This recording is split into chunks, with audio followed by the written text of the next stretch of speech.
Hey guys, Mr. Backberg here. In this video, we're going to look at properties of limits and direct substitution.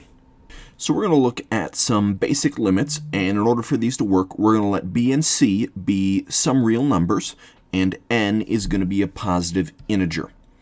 So if we wanted to look at the limit of some real number as x is approaching c, well, the limit is just going to equal whatever that b real number is.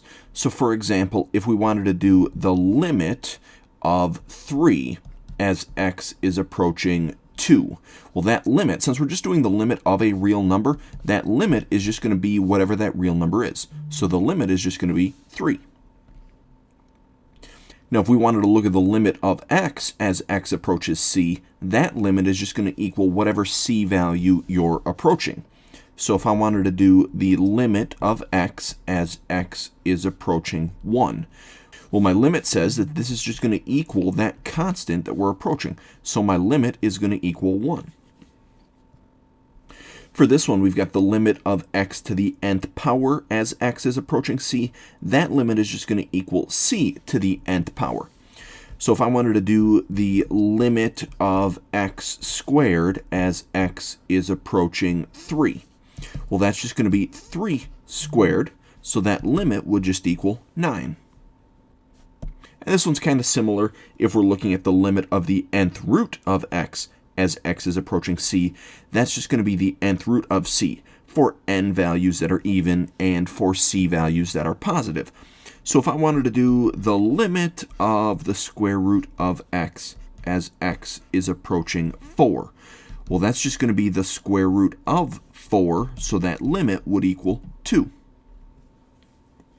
Now we've got some properties that we're going to take a look at for limits. So we're going to let b and c be real numbers again, and n is going to be a positive integer. We're going to have two functions, function f and function g, and they're going to have the following limits. So the limit of our function f as x is approaching c, we're going to call that limit L. And the limit of our function g as x is approaching c, we're going to call that limit k. So the first property that we've got is scalar multiplication. So if we've got the limit of some scalar multiple of our function f as x is approaching c, then what we can actually do is we can find the limit of our function. So remember, that's our L value, and then just multiply whatever that limit is by that scalar multiple b. If we're looking at a sum or a difference of two separate functions, so the limit of either f of x plus g of x or f of x minus g of x as x is approaching c, the sum or difference property says that we can find those limits individually and then either add them or subtract them, depending on if we're doing addition or subtraction. The product property for limits says if we're doing the limit of two functions being multiplied together as x is approaching c, we can find those individual limits first and then just multiply those answers together.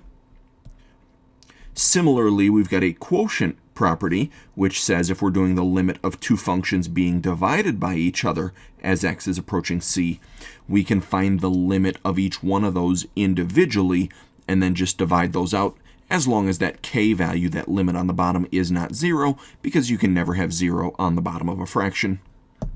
And then lastly, we've got our power property. So if we have the limit of some function being raised to a power, what we can do is find that limit and then just raise that limit to that power. So we're going to look at some examples of finding limits using some of these different properties. So the first one we're going to look at is the limit of x squared as x is approaching 4. Well, this is a case where I can just directly substitute that 4 in for x. So I get 4 squared, so I get 16 as the answer for that limit. Now here we've got the limit of 5 times x as x is approaching 4.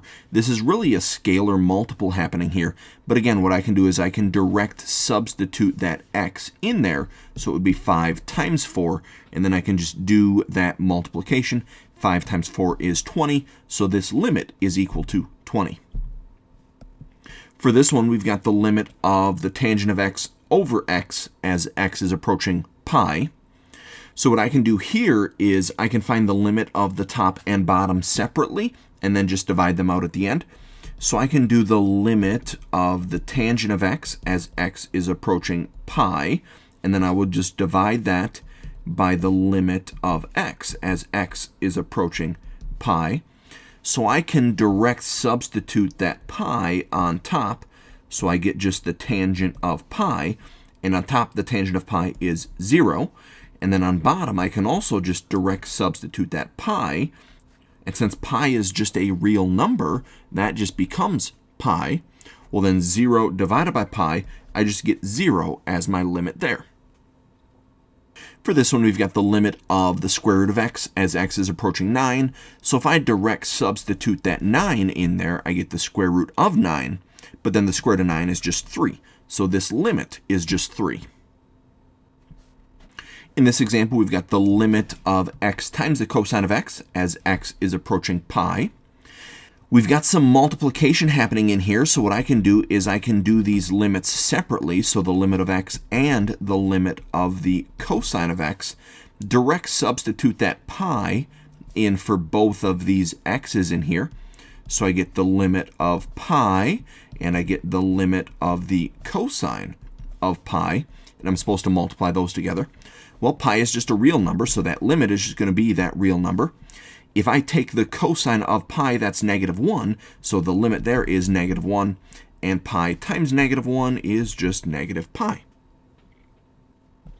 Now for this one, we've got the limit of x plus 4 squared as x is approaching 3.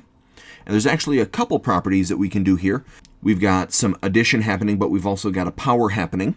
So what I can do is I can take the limit of the first piece, so x, as x is approaching 3, and then I can do that limit of 4 separately, and then because of that power, I'm just going to square all of this. So if I just direct substitute that 3 in the first one, well, the limit of 3 is just 3, plus, well, here we've just got 4. So if we're doing the limit of 4, the limit of 4 is just 4, but then I'm supposed to square all of that. Well, 3 plus 4 is 7, and 7 squared is 49. So that limit would be 49. That's going to be it for this video. Thanks for watching.